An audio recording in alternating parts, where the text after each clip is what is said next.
Okay. I'm going to go ahead and show you how we do it. Okay? Good. Okay? Okay, come on in. Now, come on over here, guys. Okay, come on over.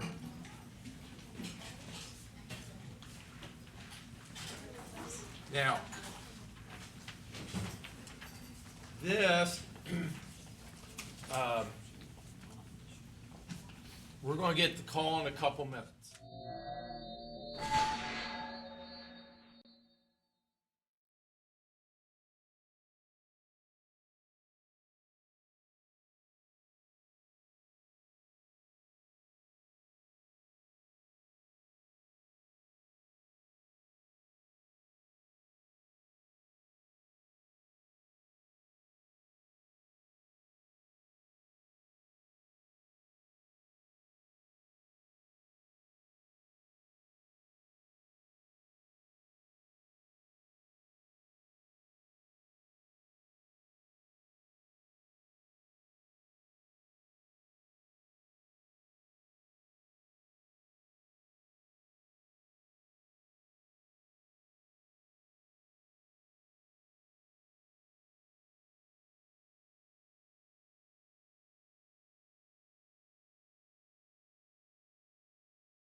It is.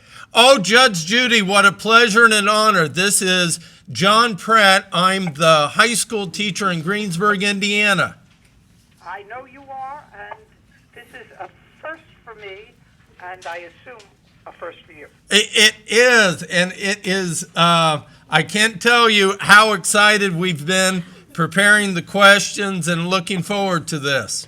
Let's get going. Well, let's get going, and the students are ready. Hi, Judge Judy. My name is Ben Bossback. I'm a junior here at Greensburg High School, and I have the first question for you today. Great, I'm ready. Great, all right. So the first question is, what would you say is your biggest accomplishment, and what are you most proud of? Oh, my goodness. Well, you spread your life into two different parts, professional and personal. And so let's start with the biggest footprint and the one that's most long-lasting, and that's your family. So I have a lovely family, and we care about each other, and everybody is moving forward and doing for the next generation a little bit better than their generation did. So that's all good. And professionally, I've been lucky because so far I've had 3 different careers. I was a lawyer, which I loved. And then I was a judge in the family court, which I also loved. And then I was a television judge, which is now going into its 25th year. So I was very lucky because I found something that I was naturally good at, and I figured out how to make a living at those things. And if you ask me what part of my legal career gave me most satisfaction, that would have to be my work in the family court, because substantively you're dealing with the lives of people, and you can really make sometimes a real substantive change for generations if you do the right thing in the family court. What's most fun is the television courtroom. First of all, it pays a lot better. They give you your own bathroom. They make sure you have a catered lunch, and it's a bit of fantasy. So that's been fun, but the most personally, professionally satisfying to me was the work that I did in family court. Very Hope good. that answers your question. Yes, thank you very much. You're welcome. Hi, Judge Judy. My name's Tanae Kramer, and I'm also a junior here at Greensburg High School. Good afternoon. Good afternoon. My question is, what made you want to be in the legal field? That's that's an easy question. I was a terrible math student. Couldn't get chemistry right to save myself. But I had a certain common sense and logical thinking, and my father said to me, well, then you probably should be a senator, because they probably can't do math and chemistry either. My father was a dentist. He could do math, and he was very good in chemistry. So I sort of figured in order to get to that level, a good stepping stone would be the law. You graduate from college, and you don't usually go into politics right away. You take either a master's or something else. But for me, I always had a vague interest in the law, how things worked. So the long and short of the answer is my father said to me, this is your strength, and you have to capitalize on your strength. Don't try to be a dentist like me or a doctor like our next door neighbor, or an engineer, because you're not naturally good at that. So I sort of fell into the field of law. All right, thank you. You're welcome.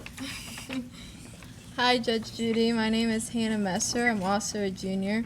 My question is, what advice would you give students if they had aspirations to cater to the legal field? I would read a lot. I would try to read about books about people who think logically, people you respect who think logically. I think today young people don't creatively write as well as they should, because everybody uses those machines where, you write in cryptic shorthand, and older people don't always understand it right off the bat. It takes me a little bit of time to decipher one of my grandchildren's messages. So I think that reading and writing, and I'm not talking about just the ABCs, are an important part of the legal field. And the more you read about history, the more you read about our government, different kinds of government, the successful and the unsuccessful attempts at different kinds of government and jurisprudence, the better you can find out whether you're naturally good at it. Because if you like it, if you like studying that, it comes naturally to you. And if something comes naturally to you and you can figure out how to make a living at it, then you really never work, because you enjoy every day. Thank you. You're welcome. Hi, Judge Judy. I'm Katie McLain, and I'm also a junior at Greensburg High School. Hi. My question is, as a child, did you want to be a judge? If so, what made you want this job? And if not, what did you want to be? I really didn't think that I wanted to be a judge until after I was practicing lawyer in the family court. And I saw how really important wise judging was, because we had, at that time in New York City, there were a lot of inept people who were on the bench who were political appointees. And I realized that you had such control over a whole family, at least in the family court, or lives of an individual if you sat in the criminal court or in the Supreme Court, that if you became a good lawyer and learned your craft, you either had two options. Either you went out and you got a job with a law firm and hopefully became financially successful, or you aspired to be a judge, which is you sort of got the last word. And it was up to you to make the decision after reviewing all of the evidence. And I found that for me it was much more satisfying. I didn't mind a civil servant salary. We lived just fine. And I had a very satisfying job. So I had a satisfying job and therefore a satisfying life. Thanks so much. You're welcome. Hi, Judge Judy. My name is Brenner Hannah, and I'm a junior. And my question is, what is your favorite part about being a judge? Well, if I'm going to be 100% honest with you, my favorite part about being a judge is that I get to make the rules. I have to follow the law, which I do. But the law is elastic, and sometimes you have to sort of find a way to wiggle and jiggle the law in order to make it fit properly the facts so that at the end of the trial you have justice. And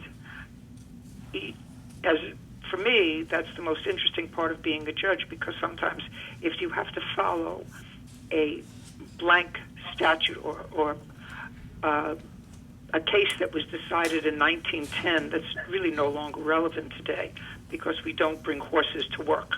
You know, we don't tie up our horses outside of our workplace. You have to translate into a different century what people wrote about before and what the Founding Fathers wrote about before. So that's probably my favorite part about being a judge, to be able, and I'm not an activist judge, I sort of feel as if I'm a logical judge. At the end of a trial, the right thing is supposed to happen, and that's justice. And to me, I've always just tried my best to make sure that that happened. Thank you. You're welcome. Hi, Judge Judy. My name is Arianna Sia, and I'm a junior. My question is, has being a woman ever been an obstacle in your career? No. The answer is unequivocally not. I've never felt held back by anyone from moving forward because I was a woman. And I'm often criticized because I say I don't consider myself a feminist. And not that I am belittling those who were involved with the feminist movement. I'm sure in some way I was probably, given an advantage because of other people's work in the movement. But I never personally experienced any discrimination because I was a woman. Thank you. You're welcome. Hi, Judge Judy. My name is Sarah Springmeyer, and I'm also a junior. Did you ever imagine that you would have your own show? No, that's not one of the things that you grow up thinking about. I do, however, remember that after several years of being a judge on the family court, I would watch the one courtroom program that there was on television at that time with a judge whose name was Wapner. And I would say, that's easy. I could do that in a heartbeat.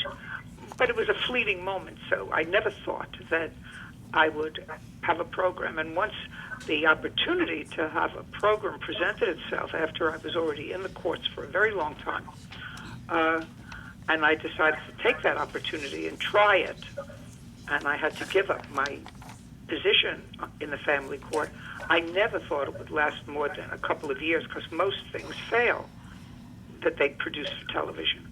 And now we find that in September, we're entering our 25th year. I mean, when you think about it, that's almost twice as old as most of you. It's a very long time.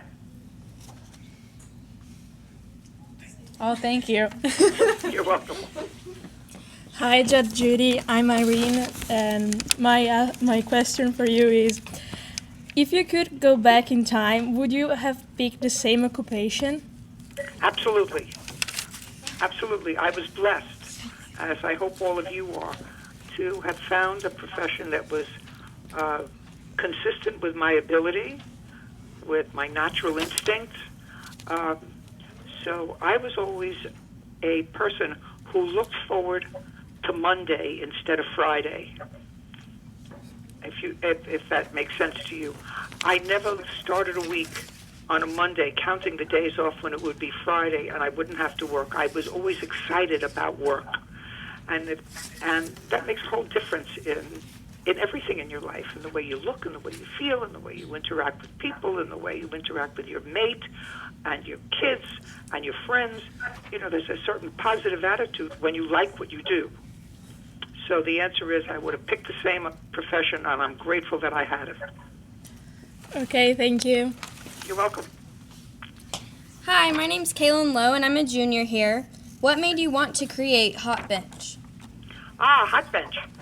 My husband and I were in Ireland, and as we very often do when we're on vacation, we try to sneak in the back of the courtroom just to see what the court system is like. You know, just to see what the differences are. And we went into the courts in Ireland on a day that we had free, and lo and behold, we were there with a 3-judge bench, and it was very interesting to watch. And when I came back to the States, I said to CBS, who I worked for, I said, I'd like an opportunity to try to pilot a program. You know what a pilot is? That's when they make something to see if it works. Using a 3-judge bench to see how it works and watch how judges deliberate in the back. You know, give the viewing public a different perspective of what an appeals process is, which is usually what a bench that has more than one judge is. It's usually an appeals process. And we did it, and it's been successful. I think we're in our 7th season of Hot Bench. Thank you. You're welcome. Hi, Judge Judy. My name is Adam Hamilton. My question for you is, has Brooklyn had an impact of what you do today? I think growing up in Brooklyn impacted everything that I've done in my life. We lived in the middle of a block, so either you had to learn how to, and it was a busy street, and so I'm probably telling you something I shouldn't. My best friend lived across the street, so I used to cross the street in the middle of the block. And I always say that taught me how to negotiate life, because there were lots of various pieces that you had to piece together to cross the street in the middle of the street, of a busy street in Brooklyn. You had to figure out how the lights were timed at the other streets. You had to keep an eye out to see that a neighbor wasn't pulling out of their driveway. You know, there were lots of common sense steps that you had to piece together and almost do it instinctively to survive. And so growing up in Brooklyn gave me terrific survival skills. Thank you so much, Judge Judy. Thank you. You're welcome. Judge Judy, this is John Pratt, the teacher. Once again, as we wrap this up, I want to tell you we have been incredibly honored to spend 15 minutes with you. You have provided an opportunity that these young students will never forget, and we thank you. Thank you. Your questions were wonderful, Mr. Pratt. I have to tell you, you're a wonderful teacher. To have reached out and written a letter, because we get lots of mail, I read it all, and I can't do these things all the time, this sort of thing all the time. This is Sure. the first time I've done this.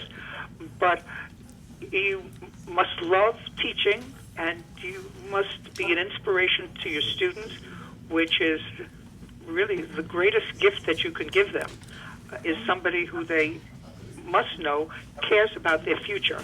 So thank you. It's been a pleasure, and good luck to all of you. Thank you, Judge. All the best to you, Judge Judy. And tell Gary we said thank you so much.